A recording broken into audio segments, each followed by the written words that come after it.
Hi, I'm Nina Melendez, and welcome to LinkedIn News Live, where the business conversation begins with you. Just last week, Johnson & Johnson and the three largest pharmaceutical distributors reached a $26 billion deal with states over the opioid epidemic. The deal would settle thousands of lawsuits and release J&J and the distributors from all civil liability. If the agreement goes through, the money will help pay for addiction and prevention services nationwide. But how much will the $26 billion actually help the damage already done to the economy, particularly the labor force? Well, joining us now is Joel Siegel. He is an associate professor of health policy and administration at Penn State University. His research centers around labor market outcomes of opioid misuse and the impact of it on state and federal government revenue. He received his PhD from the University of Michigan. Joel, welcome to the show. Thank you. Joel, so let's just a macro view, this $26 billion sounds like a lot of money, but how close will it actually help in alleviating some of the economic burden of opioid addiction? I think the short answer is that it's a lot of money and it can be used, I think, to try to help out, but it's probably, at the end of the day, a bit of a drop in the bucket. Yeah, it falls short to the tune of what would you say? It's always really difficult to get, I think, good measures of these, but we're probably talking, tens, if not hundreds of billions of dollars that sort of, to try to cover, all the different facets in which the opioid epidemic has impacted the U.S. How much a year does the federal government actually spend on this crisis? I mean, again, I think it can be tricky to really estimate. I mean, certainly it ranges from things like treatment, which can be, again, in the tens of billions of dollars. But it can also be for all the different related health effects. So things like hepatitis C, HIV/AIDS, also infections, all sorts of different health problems that come up when people may have an addiction to opioids. So I want to show our viewers actually some of the numbers that come from your research. This is, the state and federal revenue loss from opioid addiction. So between 2000 and 2016, opioid misuse cost state governments $11.8 billion, including $1.7 billion in lost sales tax revenue and $10.1 billion in lost income tax revenue. And then the federal government lost $26 billion. My question to you is just, how does this compare with other drug crises that this country has seen? And is any of this money actually recoverable? I don't know that there has necessarily been as much done, necessarily for some of the other drugs, but I think it's certainly, larger because it affected such a large swath of the population. And I'll say that, these estimates were funded work with the Pennsylvania Office of the Attorney General. So the idea was really, what are these losses that are really being borne by states and potentially the federal government? So to that end, I think part of the thinking is, these lawsuits, whether they're able to recover some of these costs and fund treatment and prevention efforts. Joel, I want to pause the conversation very quickly. I want to say hi to some of the members who are joining us in the live stream today. We've got Troy from Texas, Jacqueline from New York, Alyssa from Kansas, and Claudia from Pennsylvania. Thanks for joining the show. If you have any questions for Joel, he is an associate professor of health policy and administration at Penn State University, and his research focuses on the economic impact on the labor force of the opioid epidemic. Joel, so let's talk about productivity loss, right? When we think about that, it's more than just unemployment. It's more than just people not being able to participate in the job economy. I want to also pull up a graphic of some of the different categories, or 6 of them. So like I said, unemployment, underemployment, absenteeism, presenteeism, which I had to look this up. So this is when you do show up to work, but you're not doing work. Incarceration, of course, disability, and premature mortality. My question here is, which one is the most costly and which is the most predominant that you're seeing? So I think one of the tricky parts can be that some of them are easier to measure than others. So we have, obviously we have better measurements of things like incarceration, unemployment. I mean, these types of numbers are sort of routinely collected. I'd say probably, one of the causes is obviously premature mortality. And part of this is that, that obviously leads to people not only not being able to work. I think that's sort of just the tip of the iceberg of the problem. That it has a huge impact on family members. this is sort of just one slice of, I think, the issue. Is there an area or geography of the United States that you're seeing a significant loss of productivity? Yeah, I mean, it certainly ties in with the areas that you saw, particularly hard hit by the opioid epidemic. I mean, certainly West Virginia and sort of the Rust Belt region is certainly notable. Up and down the East Coast, we've done work in Pennsylvania. Pennsylvania is certainly a state that has certainly been hit pretty hard by the opioid epidemic. But I think at the end of the day, it's every state is sort of the other part of the story. And when we think about the opioid epidemic, it's largely hit with the white communities, and we're seeing a decline in the white male mortality, and actually an incline in white male mortality, right? Mike, right. I'm wondering how has this changed the job landscape at all? Are you seeing that, or is it just too soon? I think in part it's too soon, and certainly I think that's gotten a lot of the attention. But I think the other part of the story is that we certainly see it even in non-white communities. That it's I think what's in some ways so devastating is just how broadly the opioid epidemic has impacted sort of communities across the country. Is there anything that you've noticed in your research that has surprised you at all? In some ways, I think it's just how broadly it touches so many different avenues. Some of what we looked at, so we're best able to estimate, I think, what some of these impacts are in states in terms of labor market productivity, and ultimately sort of what they're able to collect in terms of taxes. But we also know that, as people are affected, they become eligible for all sorts of services, and it really just touches, every point along how states and the federal government operate. So I think it's just how wide spread the epidemic is, both in terms of the population and just how it touches every facet of the government. And my last question for you, Joel, is, what do you want people to walk away understanding about this epidemic and its impact on state and municipalities? I think, again, just how broadly it affects, it affects every aspect. It affects both in terms of people being able to work. It can, if people have a criminal record, that can certainly impact what they're able, what happens to them on the labor market side following that. It's just how widespread this is, I think, in terms of its impact, and especially for people that had started fairly young, it's got this really long-lasting impact, and it's impacting communities across the country. Joel, we really appreciate you doing this research, and as you say, it's impacting all parts of our society. So we appreciate the work that you're doing in this area. Thank you. That was Joel Siegel. He's a professor of health policy and administration at Penn State University. And to kind of give us context on how we've come here, I want to bring in my next guest. His name is Samquinones. He is the author of the upcoming book, The Least of Us, True Tales of America and Hope in the Time of Fentanyl and Meth. He is also the author of the critically acclaimed book, Dreamland, The True Tale of America's Opiate Epidemic. He's an alumni of UC Berkeley in economics and American history. Sam, welcome. Thank you very much for having me. Appreciate it. Sam, you called OxyContin a game changer. I would love to understand what you mean by that. OxyContin was, when it came out in 1996, was something very different.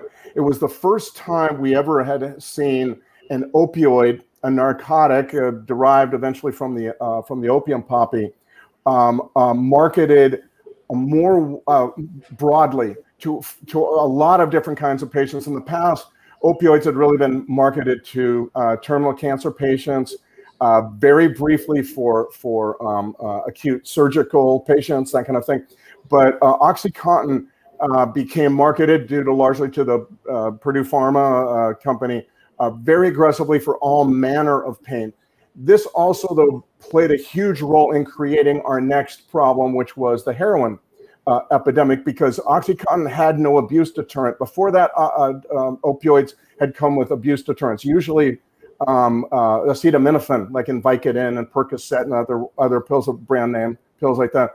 OxyContin had none of those, and so it took people up to very, very high doses, and then very often they were cut off, or the doctor says, "Well, I don't think you need this anymore," or they lose their insurance. A lot of different stories, and so those folks were already very high. There was not a lot of attention to how they might taper down or what they might do after they were cut off, and so they transitioned to the the heroin market. There was nothing around that was as potent or as cheap as OxyContin than the heroin that was circulating coming out of Mexico. And so we created an enormous number of opioid addicts with this kind of escalation in dose. And then when they were cut off, many of them transitioned to heroin, providing a brand new, very widespread, as Joel was saying, very widespread market for heroin coming out of Mexico. OxyContin played roles in both of these stories. When you say abuse deterrent, you mean that there was nothing on the label that said you can't take more than X amount? Is that what? No.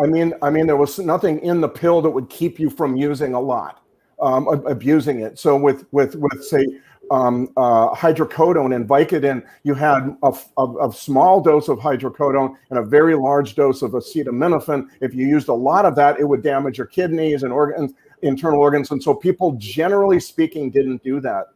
But part of the issue also was, though, that these pills were then marketed, en masse across the country. As Joel was saying, there was a widespread marketing of these pills all across the country, from Maine to California, and that was also part of the story we're dealing with today.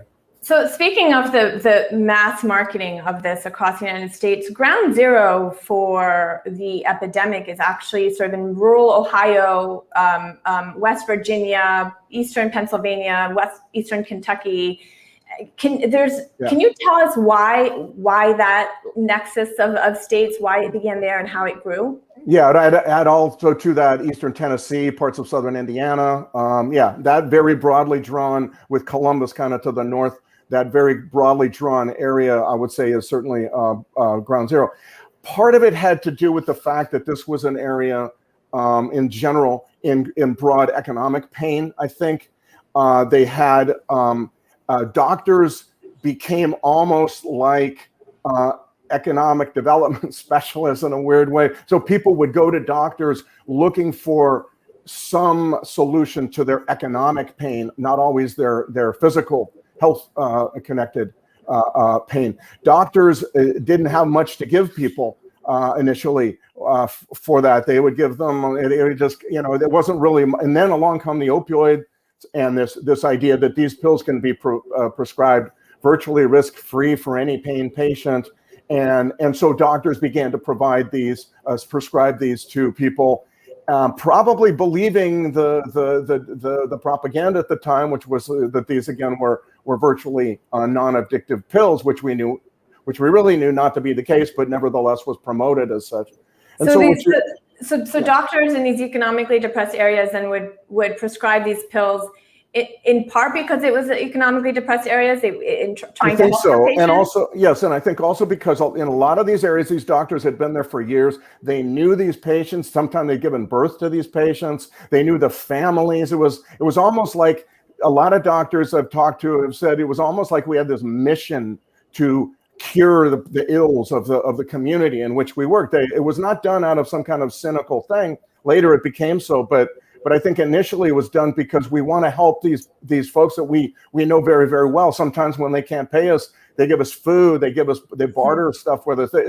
It was started as a kind of, I believe in a lot of doctors' cases, a well-meaning thing, and then just got completely out of hand as the drug companies began to promote these pills more and more and far more aggressively.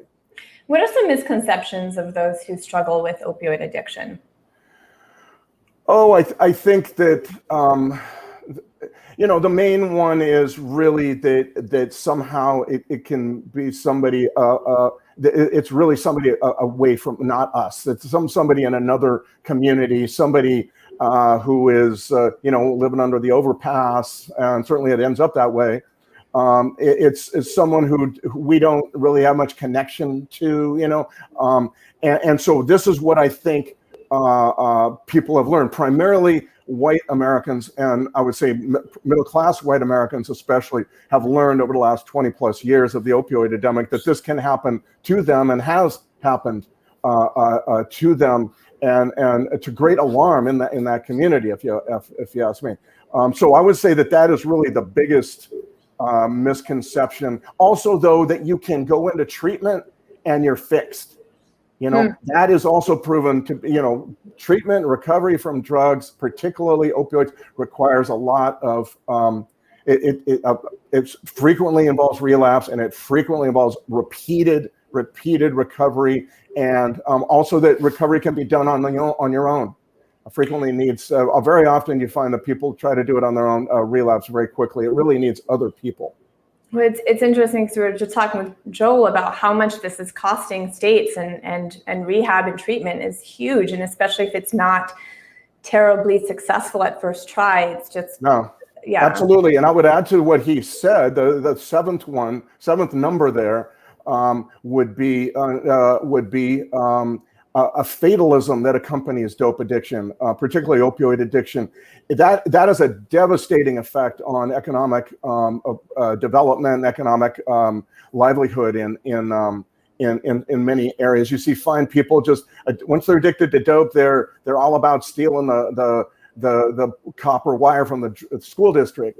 They get out of dope, come into recovery, and you find a whole new person. So when you're in dope addiction, there's this fatalism, this inertia that really kind of infects the whole community frequently. Once you get people in recovery, it's almost like you get a brand new, energized, excited human being. And that also is part of, frankly, if you ask me, economic recovery in a lot of these areas. You've covered other drug epidemics throughout your career. You used to work for the LA Times, and your next book is more about fentanyl and meth. But how does the opioid epidemic compare to some of the other drug? Well, I started my career covering the crack epidemic, and the crack epidemic was completely different. First of all, the source, of course, was drug traffickers, mostly out of Colombia, and drug dealers on the street, not doctors. But also very, very important in the crack epidemic. Most of the problems that came with crack were associated with the enormous, deadening violence that just destroyed neighborhoods. I worked in a city that was just like that in California, Stockton, California. I was a crime reporter for 4 years during that. It just destroyed every schools, community life, neighborhood life, housing values, businesses. The violence was what was really the problem I felt with the crack epidemic. The opioid epidemic has absolutely no violence. In fact, the contrary. Until last year, our crime rates, many of them all across the country, were falling for a decade at least. While overdose deaths were rising. So I think that's really the biggest difference that I see between the two epidemics. Now we've got fentanyl, as you said, and fentanyl and meth are the next stage, and I believe a more permanent stage, and that is the stage of synthetic drugs made without land, without plants, without weather, irrigation, or anything like that, made entirely in the laboratory. And that is another huge shift, and I think we're going to be there for quite a while. It's interesting when you talk about the difference between like crack cocaine and the opioid epidemic and the difference in violence. Do you suppose that is in part what has contributed to sort of the nation's embracing of seeing drugs as a disease that needs to be fixed? Oh, yes. Well, a couple of things. First of all, it's the white community kind of waking up to this issue and saying, "Oh, it's our kids now." And but at the same time, I have to say we have seen huge changes in neuroscience research that show us this disease model is actually pretty close to the truth, and we need to pay attention to it. At the same time, though, I do believe that nobody that I knew of in the town of Stockton, California, was advocating treatment. What they were advocating for was get these people who are shooting at each other and leaving bullet shells on the street in the morning and that kind of thing, get them off the street. You can't live like that. Now, if we had that same violence today associated with the opioid epidemic, I feel very certain that nobody would be arguing for more treatment right now. I think there would be more jail time, longer prison sentences. Absolutely. Get these people off the street, because we cannot live like that. And that is really another, big difference. We are seeing a total shift in the way that we're being asked, or we ought to be treating this, through treatment, through prevention, through a variety of means like that. Because we know the neuroscience, because the largest voting bloc in America is now affected by it, that being white middle class folks, and that is why we're seeing this kind of shift over the last, I would say, last 10 years or so, maybe even less, maybe like 5 or 6. That brings me to my next question, just about opioid addiction being a very kind of lonely drug, and you've mentioned this before in the past. How has something like a global pandemic, where we're forced to quarantine and isolate, how has that impacted opioid use? It's a great question, and there's 2 answers to it. First of all, it's been devastating, of course, because the worst thing you can do, what they always tell you when you're in drug addiction recovery, is don't isolate. Be around others, meet with your counselor, go to the meetings, meet around, help others, mentor others. And of course, that was very difficult to do. Zoom was really not much of a replacement for personal connection and meetings and backslapping and shaking hands and all that.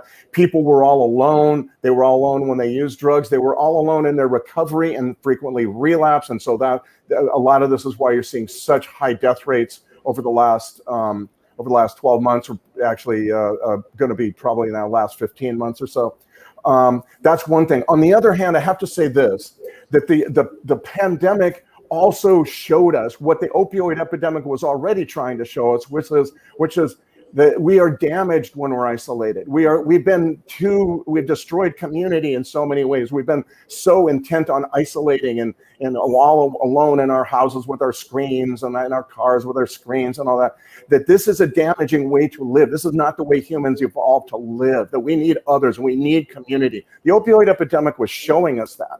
The pandemic underlined that significantly. It's a whole other way of saying you need other people. You need to be around others. You need to be with others. And I'm hoping that as we come out of this slowly in fits and starts, we will hold to that lesson that the pandemic and the opioid epidemic both are teaching us as a culture, that we as Americans have been far too isolated, far too alone, intent on being alone, defunding and ignoring ways in which we came together, all to our real weakness and detriment. And I'm hoping the pandemic will leave us with the opposite lesson, that we need each other more than ever, and we need to recover how to be among each other too. And that's, I think, one of the things we'll be learning, I suppose, over the next year or 2.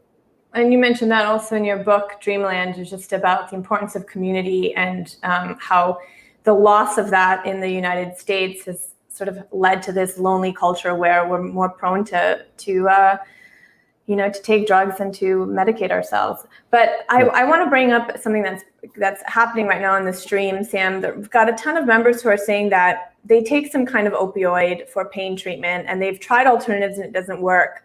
What have you heard on the ground from doctors or from patients who use opioids and say it's important for their pain management, it is. That they shouldn't be deprived of a useful and effective drug because some people and that is true. What we did was say the opioid epidemic was characterized by us as a culture saying these pills are good for almost everybody.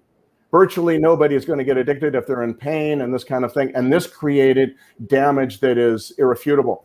However, these pills do have a proper role.